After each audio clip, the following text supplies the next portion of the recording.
சேலத்தைச் சேர்ந்த rowdy John வெட்டி கொலை செய்யப்பட்ட விவகாரத்தில் மேலும் 2 பேர் ஈரோடு மகிழா நீதிமன்றத்தில் சரணடைந்தனர். இந்த வழக்கில் மொத்தம் 11 பேர் கைது செய்யப்பட்டுள்ளனர். சேலத்தைச் சேர்ந்த பிரபல ரவுடி ஜான் திருப்பூர் நோக்கி சென்று கொண்டிருந்த போது அவருடைய எதிரிகளால் நேற்று ஈரோட்டில் வெட்டி கொலை செய்யப்பட்டார்.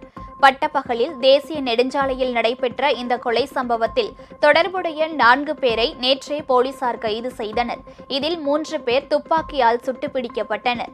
இதனிடையே இந்த வழக்கில் தொடர்புடைய சேலத்தைச் சேர்ந்த பார்த்திபன், அழகரசன், சேதுவாசன், சிவக்குமார் மற்றும் பெரியசாமி ஆகிய 5 நபர்களை இன்று அதிகாலையில் சித்தோடு போலீசார் கைது செய்தனர். இந்த நிலையில் இந்த வழக்கில் தொடர்புடைய சேலம் மாவட்டம் கிச்சிபாளையத்தைச் சேர்ந்த ஜீவகன் மற்றும் சலீம்ஷா ஆகிய இருவரும் ஈரோடு கூடுதல் மகளிர் நீதிமன்றத்தில் சரணடைந்தனர். எனவே இந்த வழக்கில் இதுவரை 11 பேர் கைது செய்யப்பட்டுள்ளனர் என்பது குறிப்பிடத்தக்கது.